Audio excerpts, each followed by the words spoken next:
So here we are gathered again, and the topic for this set of talks will be the Wheel of Life, Buddhist Perspectives on Cause and Effect, another book by His Holiness the Dalai Lama, and translated by Jeffrey Hopkins. And this was originally a series of talks done in England in, what was it, 1990, hold on a minute. London, 1984, which to me is very interesting because His Holiness over the years has been teaching fairly differently. My wife and I have been attending teachings that he's done since the very late 1970s, and I've noticed sort of a progression in his teaching style since then. And in the early 80s, his teaching style was very analytic, very, very detailed, and very rich with detail. Yeah, that's what I would say, very rich with detail. And it seems in some respect that since then, he's kind of simplified things a bit. But back then, things were a bit more complex in his presentation. A couple years before that, he was teaching at Harvard, and I had the good fortune, because I was living in New England at the time, I had the good fortune to attend those teachings, which were done in, when were they done? 1981.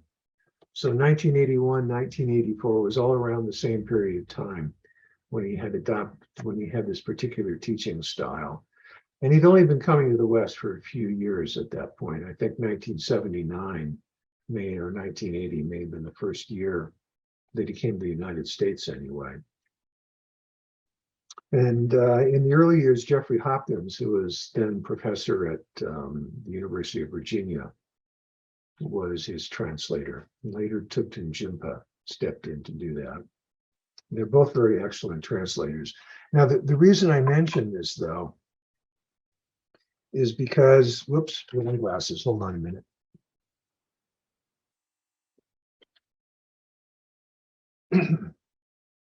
Excuse me. I need my reading glasses for these passages. Those glasses are for the computer. Aging. One of those topics we'll talk about in the Wheel of Life. But anyway, so His Holiness was teaching at Harvard in 1981. As I said, I had the good fortune to be there. It was a very extraordinary teaching. But I'm actually going to start this class with a quotation from the preface to this book, The Dalai Lama at Harvard, translated by Jeffrey Hopkins, and the preface is by Jeffrey. But I want to read something from the preface because actually, interestingly, what it does is it summarizes the whole of what His Holiness talks about in the Wheel of Life, well, almost the whole of what he talks about in the Wheel of Life in one paragraph. So it's a great overview of what we're going to be doing in this series of talks, of which there'll be 3. There are 4 Saturdays in September, but I'm only going to be teaching for the first 3. I'll be preparing for other things on the last Saturday, and I don't really have the time to teach that night, but that's okay. 3 Saturdays is more than enough time. So this is what Jeffrey says about these talks that His Holiness did at Harvard. The lectures occurred over 5 days with sessions of approximately 2 hours each in the mornings and afternoons.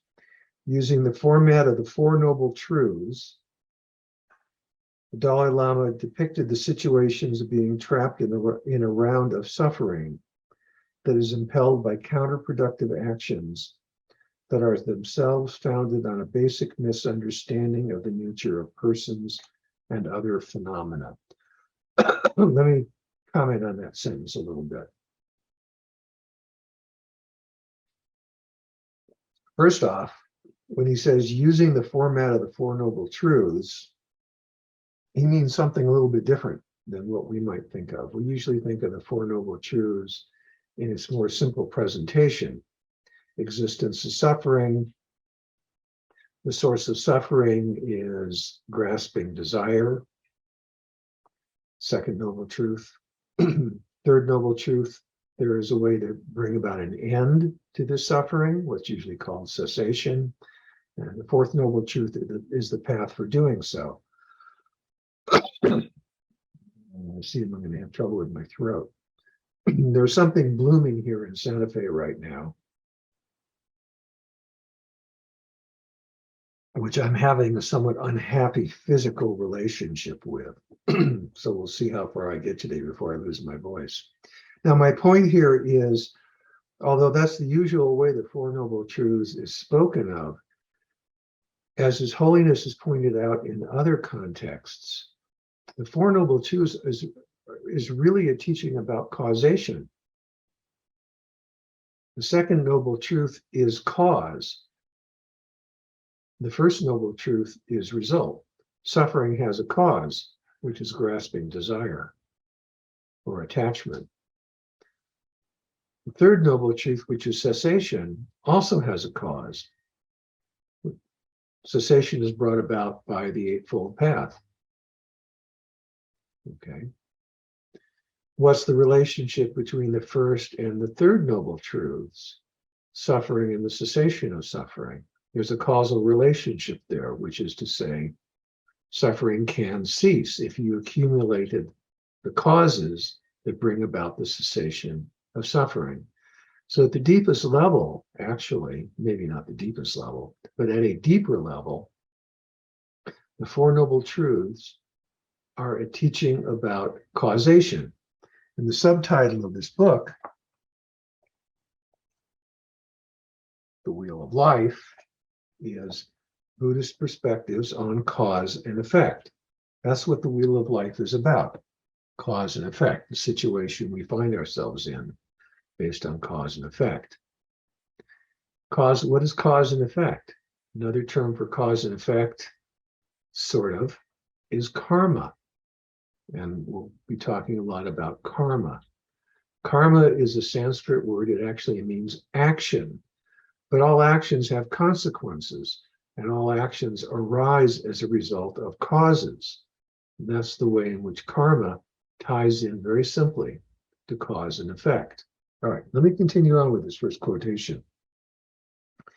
Using the format of the Four Noble Truths, i.e. causation, the Dalai Lama depicted the situations of beings trapped in a round of suffering that is impelled by counterproductive actions.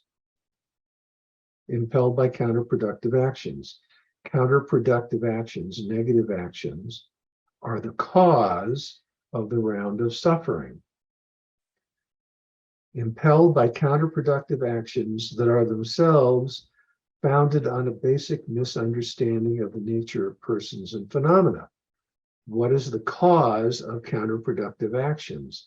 A misunderstanding about the true nature of people, persons, and the phenomena that we experience. That's usually called ignorance. It's a little bit of a problematic word in English. The Sanskrit avidya really means wrong knowing. We don't have a good English word for wrong knowing. It sounds clumsy. So usually the term ignorance is used, but ignorance implies often for us stupidity. That's not what's meant here. What's meant here is active wrong knowing, active misknowing, a fundamental way in which our minds do not know what's really going on. And that is the reason we have counterproductive actions, negative actions, because we don't know what's going on. So we do the wrong thing, and that's what causes suffering. So there's the cause and effect sequence, starting from active misknowing, leading to suffering. Now, if you think about this, okay, so this is karma, but if you think about this, which sounds really gloomy, and in fact, it is pretty gloomy, there is a silver lining to this gloomy cloud, because we may have counterproductive actions which lead to suffering, but we can have positive actions which lead to the opposite of suffering. The opposite of counterproductive actions are productive, positive actions, and the opposite of suffering is joy. So we can accumulate causes of suffering, or we can accumulate causes of joy. That's a matter of our choice. Difficult choice, but it's possible. It is possible. Okay, to continue on. Ignorance, or avidya, this misknowing, now I'm quoting again from Hopkins, ignorance being the root cause of suffering, he described in considerable detail the path out of this situation, which is also what we're going to find in this book, The Wheel of Life. Okay, the path out of this situation, what is it? The motivation to extricate oneself from uncontrolled repetition of unhealthy attitudes. Uncontrolled repetition of unhealthy attitudes. What is samsara? Samsara is a wheel of the same thing happening over and over again. How many times have you heard, it's the same damn thing happening again and again? How many times do we repeat behaviors which create problems for us? And we seem to be the unwilling slaves of those behaviors, but we're not. There's a way out. Unfortunately, the whole Buddhist path is about the way out, to get out of this round of repetition. Now, the Wheel of Life, we'll see, we'll look at this. It describes this round of repetition of behaviors that we repeat over and over again that create unhappiness. But we can see it in the moment of our lives as we go through our lives day by day. We can see ourselves getting into the same conflicts with people, the same conflicts with ourselves, doing the same things that are unwholesome. At one point, my wife belonged to Weight Watchers, which is a very interesting organization. And in Weight Watchers, I don't remember exactly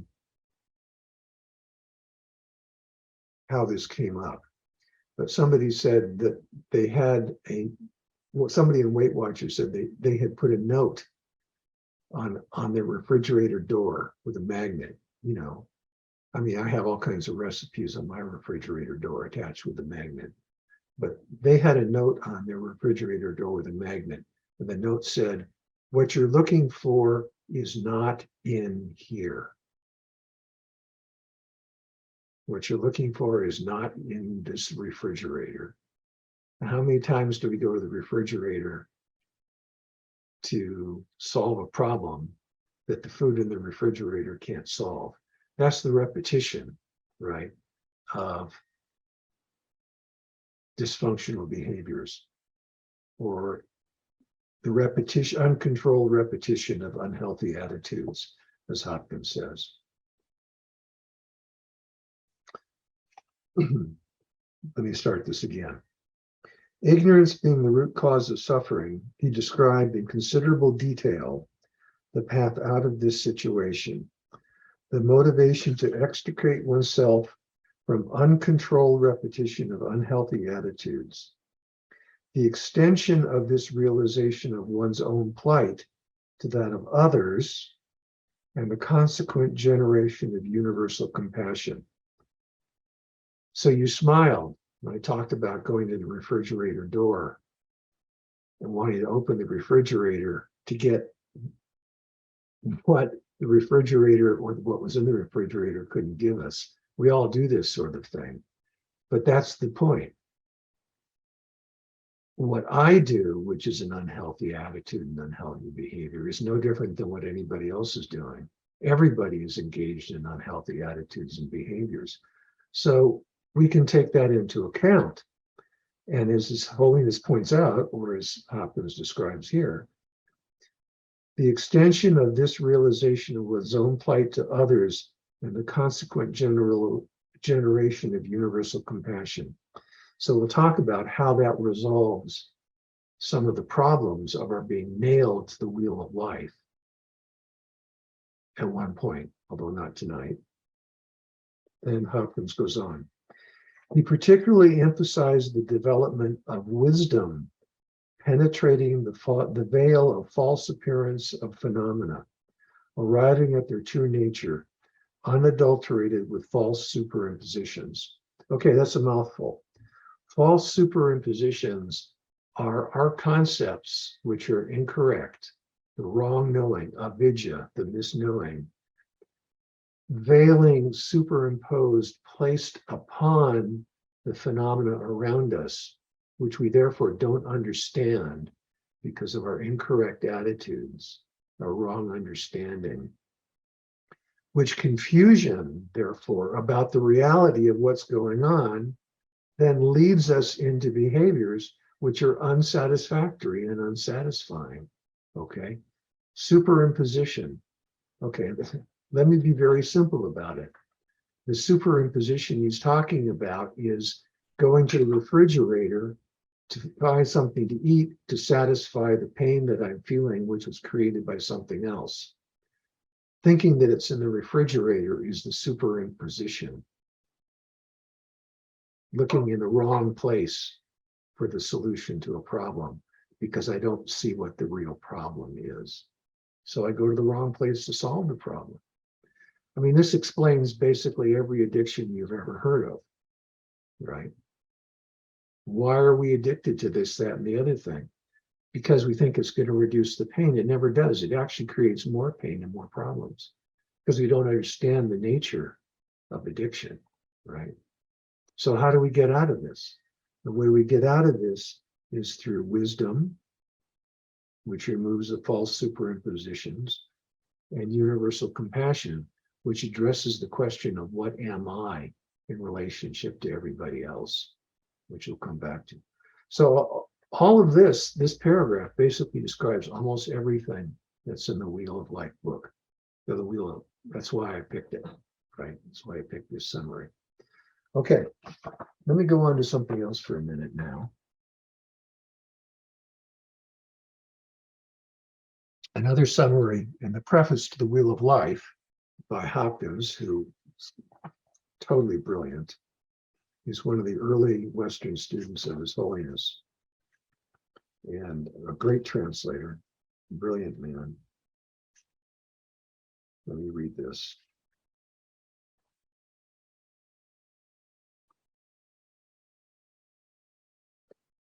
Which for some reason I'm having trouble finding. Here we go. Here it is.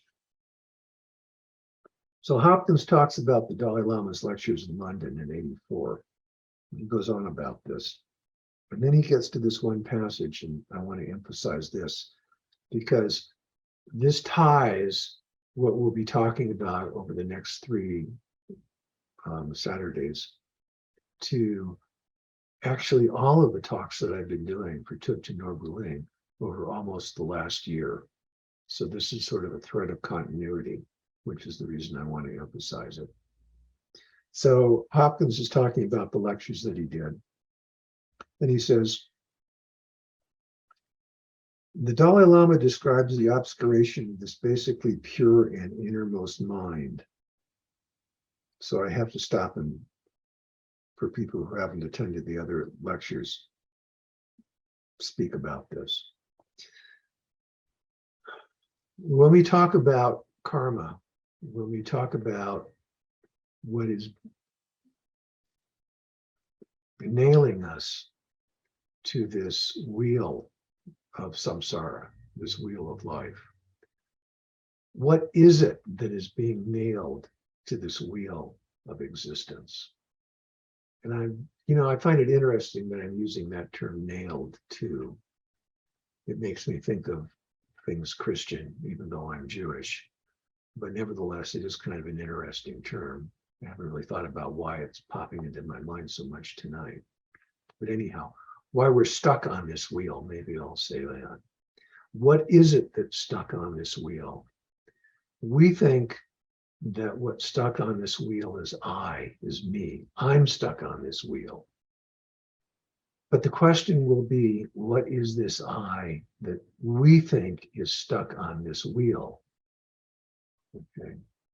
When we get into breaking apart the teachings about the wheel of life, we're going to find out that what is stuck to the wheel is not actually I. Actually, our thoughts about I are one of the things that stick us to the wheel, that nail us to the wheel, because we have wrong ideas about what the I is. What is stuck on the wheel is what's called namarupa in Sanskrit, mind and body. Namarupa literally means name and form, but name and form really refers to mind or consciousness and body. Now, we know our body dies. We know our body is born. And the wheel of life talks about existence beyond merely this one life. It talks about rebirth. It talks about reincarnation. So that is, of course, a challenge for Westerners. And I'll be talking about this challenge.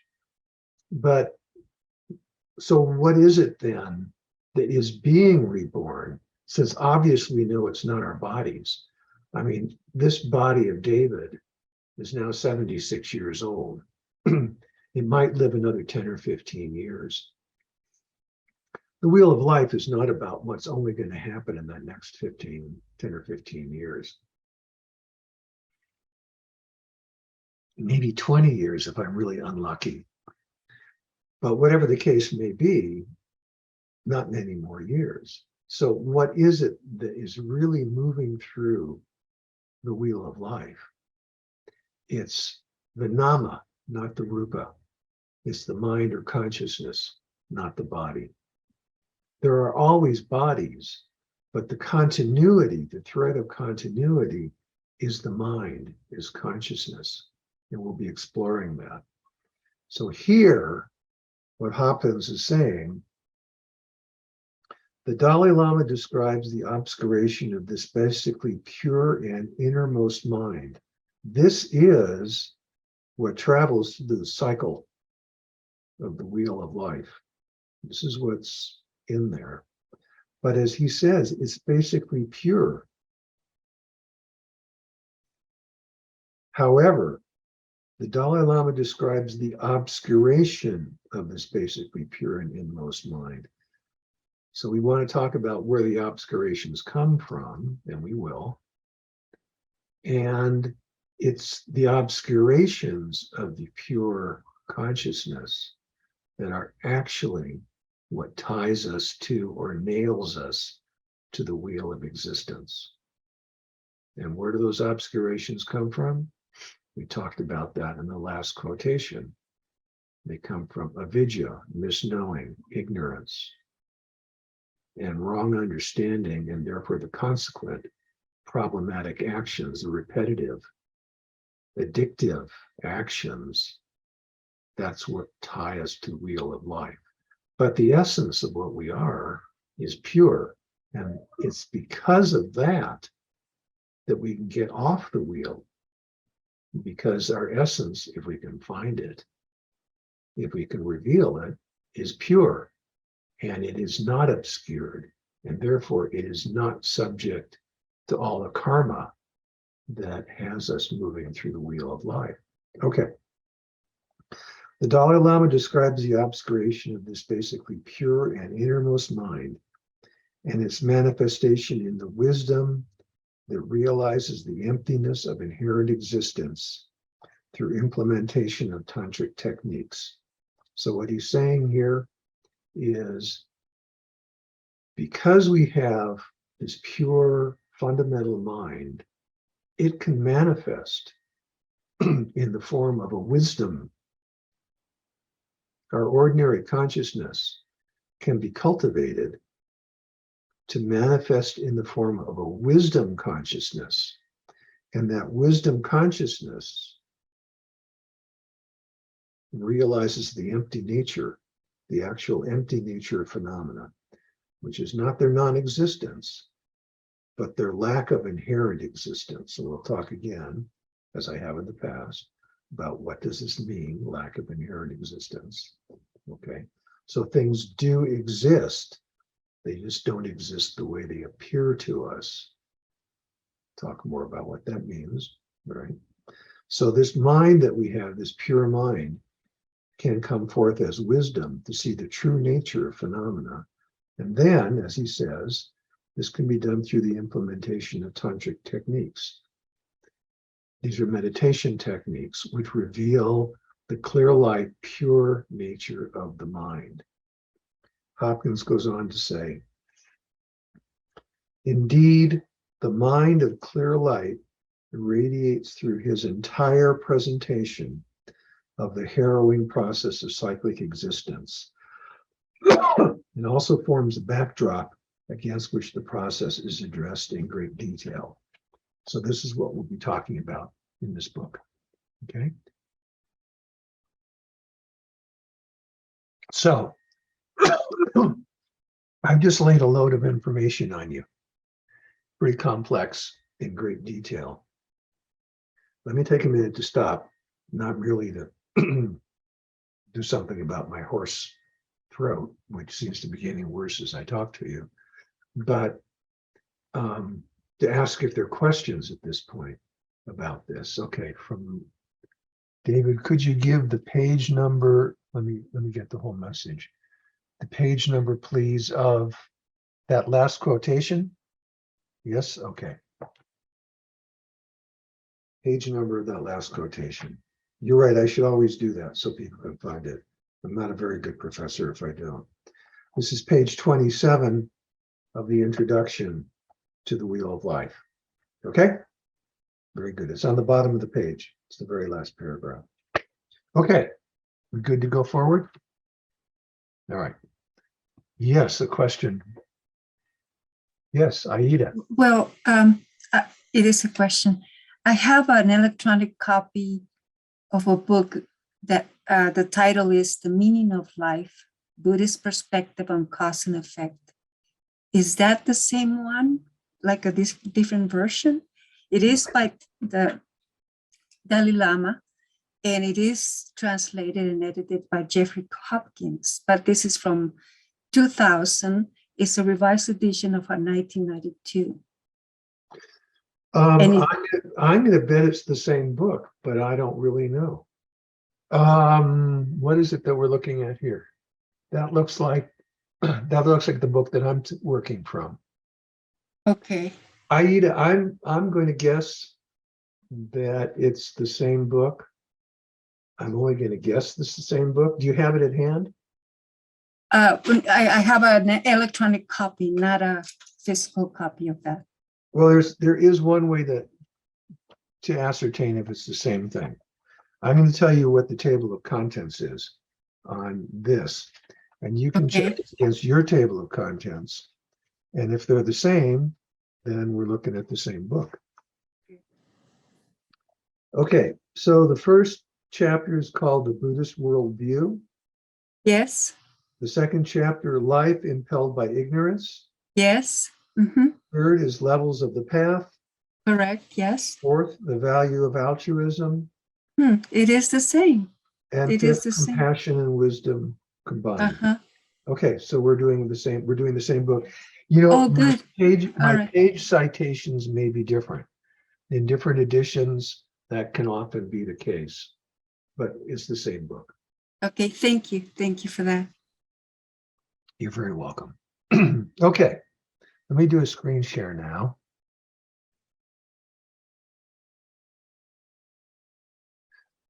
Can everybody see this?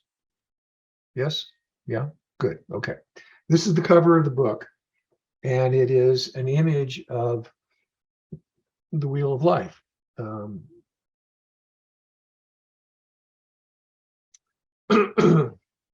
Now, I'm not going to assume that everybody's familiar with this image. You might be, but let me talk about it a little bit and point out some things. First off, the wheel of life, samsara is the other term for it, is held in the grip of what in this book is described as a monster. This is the monster. Got his teeth, claws, and in some cases, he even got his knees wrapped around the wheel. Although I haven't found mention of this yet in the book, maybe it's not there or maybe I've missed it. In many cases, this quote, monster, unquote, is described as the Lord of Death, Yama. So everything in the wheel of life is held in the grip of death. Everything that lives dies. We know that. But there's a more profound meaning here. When we're looking at this image of the wheel of life, we're seeing a teaching that is metaphoric. In one place I've read that paintings of this wheel could often be found outside of monasteries in Tibet. Possibly it was the same thing in India, which is where the image would have originated. According to some people, this image actually came from the Buddha himself through complicated sort of story, which I'm not going to share with you, especially because it's probably an apocryphal story. But the point is that Yama, the Lord of Death, has a number of names. Okay, one of the names of Yama is Dharma Raja in Sanskrit. Dharma Raja. And if we break this down, Raja means king or lord. Now, Dharma, as it turns out, has many meanings. My recollection from the days when I was a functioning scholar was that Dharma had 18 different meanings. Dharma is a Sanskrit word, 18 different meanings. Usually when we think of Dharma that refers to the teachings of Shakyamuni Buddha, Lord Buddha. But Dharma has all these other meanings. One of the meanings of Dharma is that Dharma is a thing, as it were. Now there's another term for the word thing, which I won't get into, another Sanskrit term for it. But Dharma also refers to a thing, an entity is a Dharma. It literally means that which holds, but let's leave that aside. Okay, a thing. So Dharma Raja is the Lord of things. Death is the Lord of things. Why is death the Lord of things? What does this mean metaphorically? Everything is impermanent. This is the fundamental teaching of Shakyamuni. Everything is impermanent. Impermanent means it transforms. It ceases to be itself and it becomes something else. What happens when we cease to be ourselves and become something else? We die, right? Death is a metaphoric way of talking about impermanence, all right? The wheel of life is a description of the profound and fundamental impermanence of everything that exists. Fundamental ignorance, fundamental avidya, fundamental misknowing is not seeing that in everything and every moment.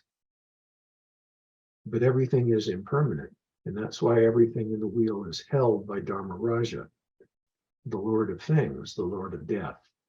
Okay, so here we are in the realm of metaphor. And when we look at the wheel of life, we have to think about the fact that everything that's being taught here is being taught metaphorically, but in its own way also literally. Now, let me talk about this distinction between literal and metaphoric for just a moment.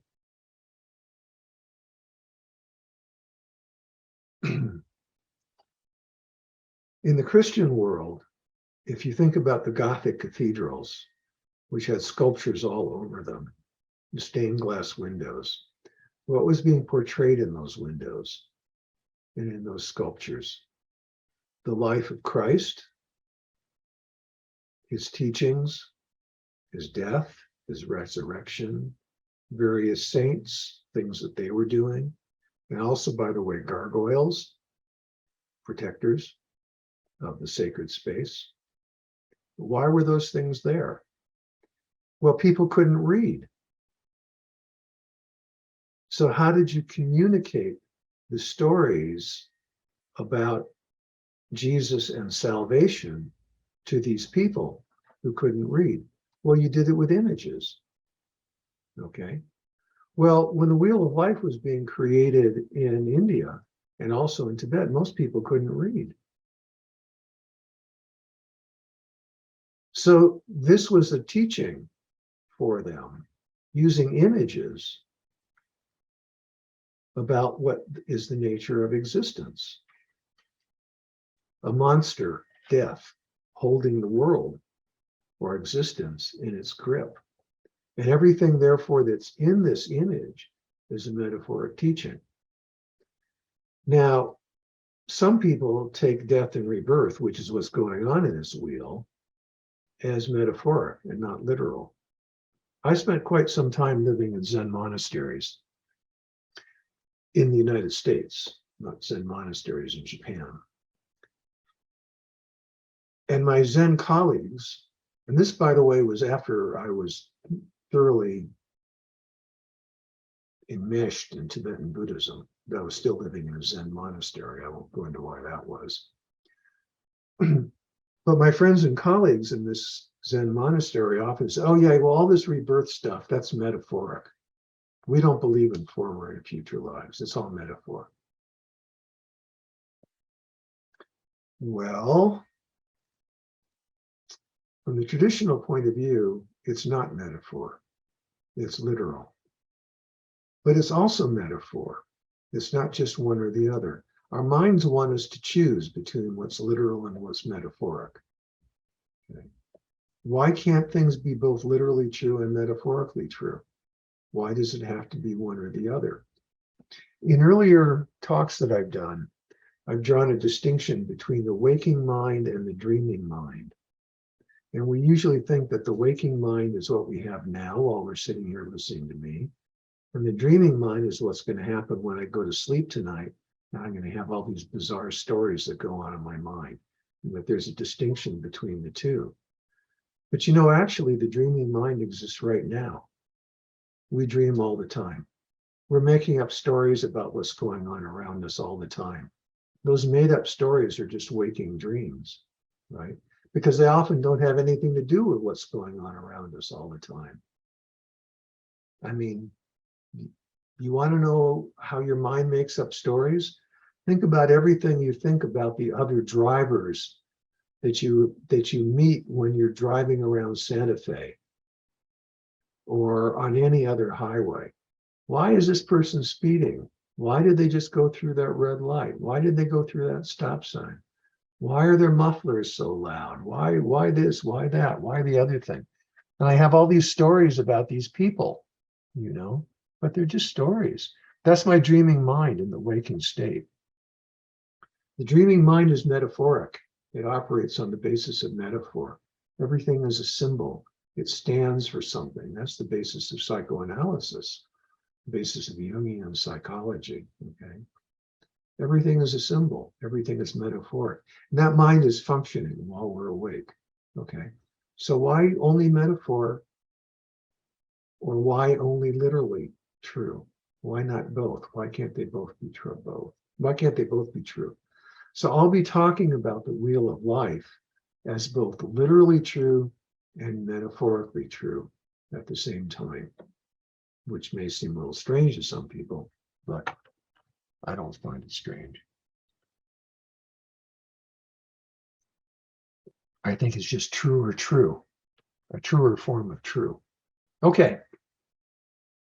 So in this wheel, what we have here is we have an outer rim of 12 segments, which are usually described as the 12 links of dependent origination. They could also be called the 12 limbs of dependent could be called the 12 limbs of dependent origination.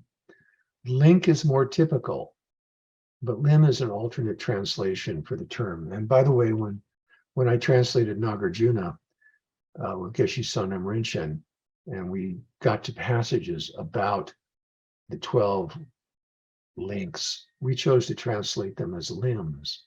And the reason for that is because links suggest one at a time, but limbs suggest all at the same time. And those are two ways of understanding what's going on here, both correct, by the way. Okay, so we have 12 links, I'll use that language, of dependent origination. And then we have the different realms of existence.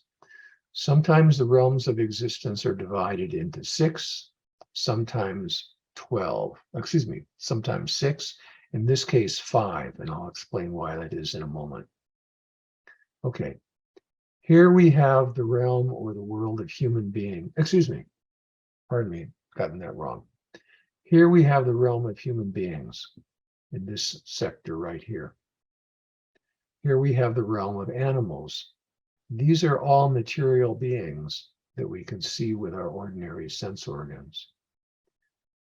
Here we have a realm that's called hungry ghosts. Now, we can't see ghosts with our sense organs. In the Buddhist worldview, ghosts really exist. Hungry ghosts really exist, right? I'll explain why they're called hungry ghosts, but they're beings that exist as consciousness, or consciousness and the supporting energy of consciousness, but without a material body. So they have an energy body. Down here is the real bad news. This is the hell realm. In the Buddhist world view, there are hells. Now, we can talk about hells as being metaphorically real, and most of us are not exactly shocked about the notion that there are metaphoric hells. I've spent time in my own hell, years, in fact, in my own hell. A kind of misery in this life. So metaphoric hells, yeah, they exist and we're familiar with them. Hungry ghosts as a metaphor, yeah, we're familiar with that. We're familiar with people who never get enough, never seem to have enough, always want more, and what they get never seems to satisfy them. I can think of a lot of people that are good examples of that, like former heads of state.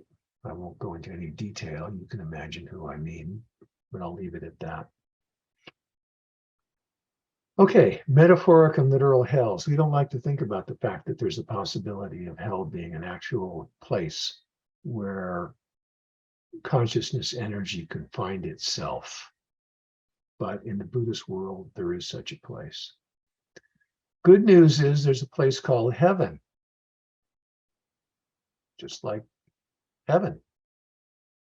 And all of us have spent at least a little time in heaven, I hope. But we know it doesn't last. Nothing does. Everything is impermanent. Then there's this other realm over here, which is called the realm of the Titans, or the warring gods, or something like that. In this case, this is viewed as one realm or one sector, and there's a conflict that's going on here. What's the conflict? These are non-material beings, consciousness tied to energy, that want to live like gods, but don't live like gods. Okay, if you want to take this metaphorically, and you want to think of gods, my wife likes to say that some of the world gods are the rich and successful movie stars. They're loved by everyone, they're wealthy, they're beautiful, etc., etc., etc. I mean, actually, if you look into the lives of a lot of these people, they're pretty damn miserable. But from the outside, they look like they're the world gods. Or maybe the Jeff Bezos of the world are the world gods, because They're so wealthy, they have anything that they want in the world. And then there are always beings that want to be like them, who want to claw their way up the corporate ladder, up the food chain, as they sometimes describe it, to get to the top so they can be like Bezos or Elon Musk or whoever the rich person is that they want to be like. So those are the metaphoric titanic beings that are trying to be like gods. So that's what's being described here. Okay. But from the Buddhist point of view, these aren't just metaphors, right? These are 6 realms that we can be born into and die out of. So the good news is that we can go to heaven. The bad news is we don't get to stay there. The bad news is we can go to hell. The good news is we don't get to stay there. Good news is we can become human beings. The bad news is we might be born as cockroaches. I mean, it goes on like this. How does this happen? It depends upon our behaviors. And that's what is really in detail described in the 12 links out here. And what we have here are white behaviors, which cause you to go up to the good realms, and dark behaviors, which cause you to go down the bad realms. You see there are these people going down and these people rising. Okay, now, what's this right in the center? What's this at the hub of the wheel of life? 3 animals, and they represent desire, hatred, and ignorance. Desire, hatred, and ignorance. The fundamental thing, or the fundamental things that cause the wheel to turn, which is to say that cause the movement up or down in our existences, are desire, hatred, and ignorance. Attraction, repulsion, and the fundamental root problem, ignorance, avidya, misknowing, which is what we talked about earlier in this talk, right? Avidya. That's what turns everything. So, on the one hand, because it's all based on ignorance, and the movement is all based on ignorance, if we do something about ignorance, it's possible to stop this movement. And that's called liberation. And that's what's being pointed out here. Here we have the Buddha, who is off the wheel because he's free. He's been liberated because he's no longer ignorant. And he's pointing over here to this moon. There's a rabbit here because in the Indo-Tibetan world, they think when you look at a full moon, they can see a rabbit. There's probably some deeper symbolism for rabbits that I'm not aware of. My guess is there's always a deeper symbolism to something. And I don't know what the deeper symbolism is for rabbits, besides the fact that they're prolific. But anyway, it's possible to get off. And the way to get off is to understand the nature of the mind. And that's what's being shown here. Okay, now, let me go briefly into these 12 links. Usually, the 12 links are presented in this way. First link is ignorance. Second is compositional actions. Third is consciousness. Fourth is name and form. Fifth, the sense spheres. 6, contact. 7, feeling. 8, attachment. 9, grasping. 10, existence. 11, birth. 12, aging and death. But the way this is really laid out is, although it appears like it might be a single life, it's actually 3 lifetimes. And this is something that starts getting into the complex details about what's in the wheel of life. 3 lifetimes. In fact, if we look at our current lifetime, it begins with consciousness, and then name and form, consciousness and birth, then name and form through the sense spheres, which is to say the creation of the body, mind and body, then the functioning of the sense spheres, and then the kind of grasping and attachment that we have based upon previous habits. And so we'll have to talk about that in great detail. Based on previous habits, which forms attachments and grasping, and therefore more problems. And then the last 2 links are birth into a future life and death. So ignorance, compositional factors in the previous life bring about birth in the present life, and all the mishagasa that happens in the present life, which then leads to a future life.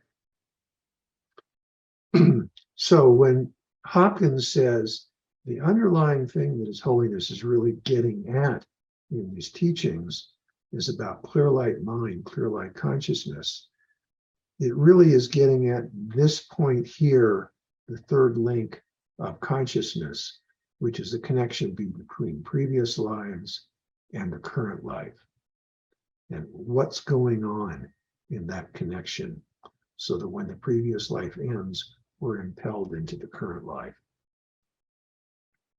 So that's where I'm going to begin the teachings next week.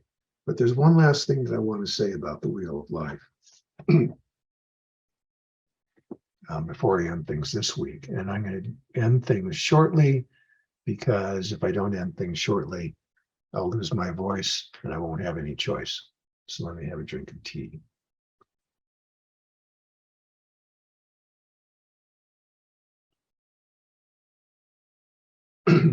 So this is by my own interpretation, not something that, well, the Dalai Lama does say something about all the different links of the wheel are going on in every given moment. But let me set that aside for a moment.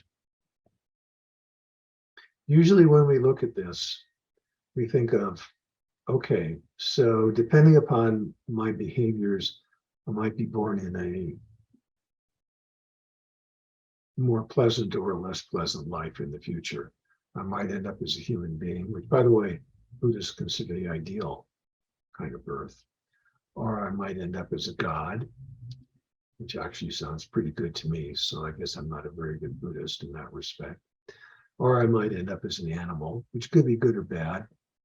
I mean, frankly, I do think that our cat Betty has just about as good a life as any being can have. She's even figured out how to tell us when she's hungry, so she doesn't have to worry about being hungry. When she's cold, we have an outdoor warm house for her, or she can come in and sleep in the bed with us. When it's too hot, she can lay down on the floor here, which, since it's a concrete slab, is nice and cool in the winter. Or if she wants to come inside and get warm, she can lay down in front of the fireplace and get nice and warm. That seems to cover everything that interests her, except for chasing birds, which she doesn't seem to catch unless they run into a window and break their neck. But she entertains herself that way. Sometimes she has a hissy fight with the neighbor cats, but nothing too much comes of it. So some animal lives are pretty good, but the odds of being born a Betty Boop in somebody's kindly care don't seem to be pretty great. There are a lot of animals around and not too many Betty Boops that are so well taken care of. So that's not actually considered a very good situation to be born in. But all of that aside, as I was preparing these talks on this book, I got to thinking about these different realms, these 5 or 6 different realms, and how it is that it seems like it's heaven is over there and we're here, and I'm here as a human being. Hell is someplace else that I would just as soon not think about. I'm surrounded by animals. For the most part, I don't see ghosts, although Betty does seem to see them. She sure sees things that I don't see. There's no question about that. And I got to thinking about the fact that all these things are here right now. You know, I mean, the tendency is to think about over there then. Heaven is over there then. That's a very me-centered, egocentric point of view. I'm here now, and heaven is over there then. With little luck, maybe I'll get to go there. I mean, with the ecological catastrophe that's around us, I'd really like to take a nice long vacation in heaven for another 1,000 years or two until all this stuff sorts itself out. I know I'm not a very good bodhisattva, but heaven is actually here right now someplace. It's obviously metaphorically here, but it's literally here. And that I can have a relationship with heavenly beings if I want to, because they're here. That's what occurred to me. Just as I can have a relationship with animals, which I do all the time, right? Because they're here. And I can have a relationship with the ghosts because they're here, right? And okay, that's kind of interesting.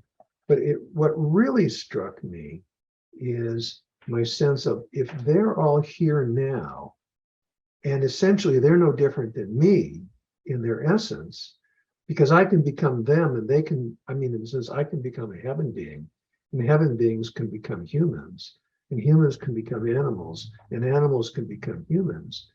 The essential nature of all of us is the same. So what that did is it kind of expanded my sense of a kind of fundamental kinship with all these beings, seen and unseen, who are fundamentally no different than me. Because if I can become like them, they're no different than me. That struck me really strongly.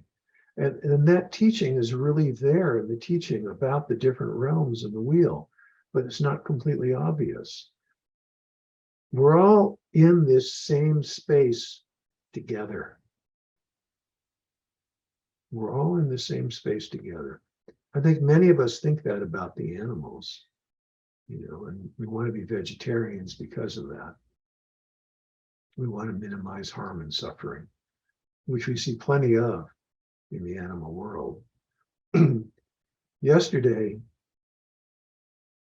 Kay was sitting here and she heard this whap, whap, whap sound. She thought, what the heck is that? And she looked around and it seemed to be coming from the backyard. And so she looked out in the window and there was a road runner sitting on the fence of our house. We'd never seen a road runner sitting. There is a road runner that lives in the nearby arroyo, but there was this road runner sitting on the fence in our house. And this road runner had in its mouth this little creature. We could see the legs sticking out. And it was busily swallowing it. And the way it swallowed it was one bit at a time.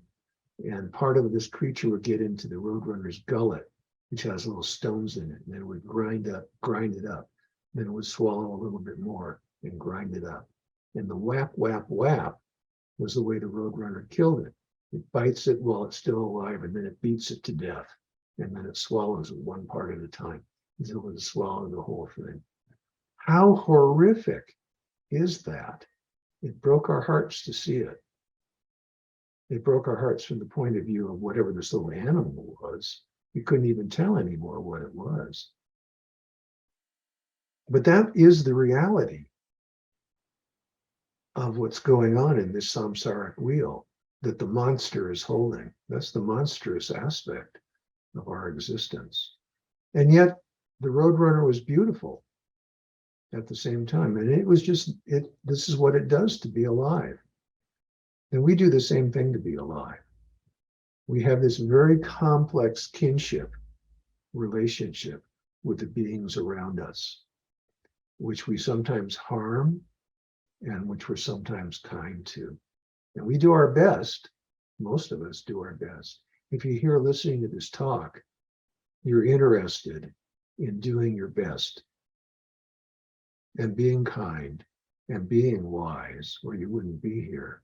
And yet because we're in the wheel, there's much that we find ourselves doing that is not kind and that we're stuck with. So how do we deal with that? Okay. How do we deal with this complex kinship that we have with all these beings that are represented in this wheel? So some of this is discussed. Some of this is discussed in His Holiness's book. And it has a lot to do with insight and the transformation of habit patterns.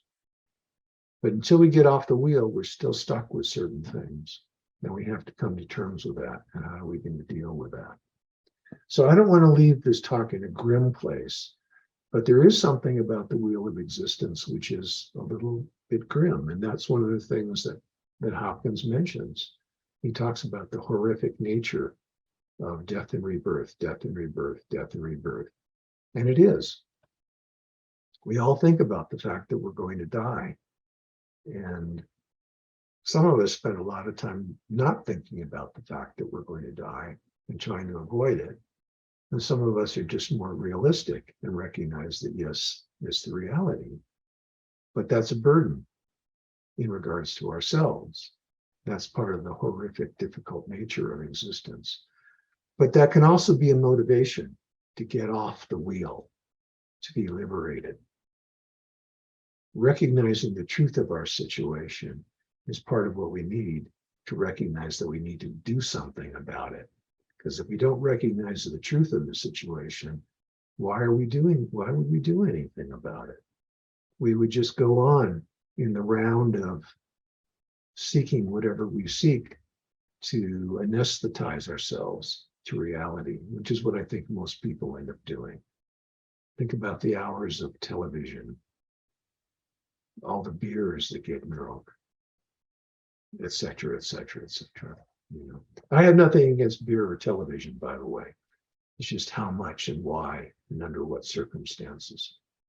Sometimes, as a friend of mine said, there's nothing more wonderful than curling up on the couch with your sweetie pie, eating popcorn, and in her case, watching Batman from the 1990s. It sounded pretty good, so we watched television that night. So that's okay, everything in moderation. It is the middle way. Okay, I think that that's enough for tonight. And if I go on too much longer, I will lose my voice.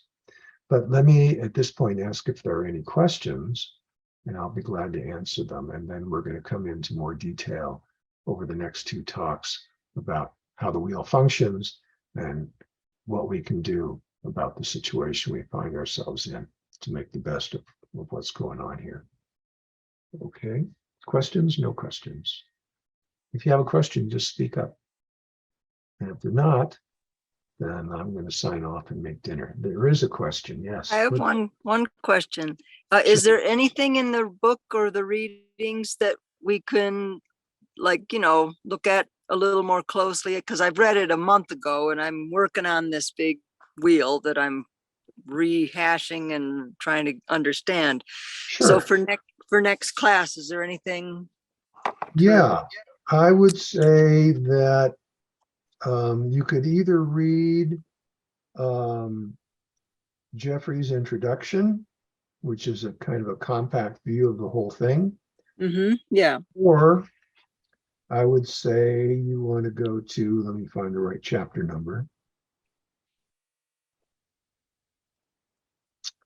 I would say chapters 1 and 2, the Buddhist worldview and life impelled by ignorance. Because that's more along the lines of what I'll be talking about next Saturday.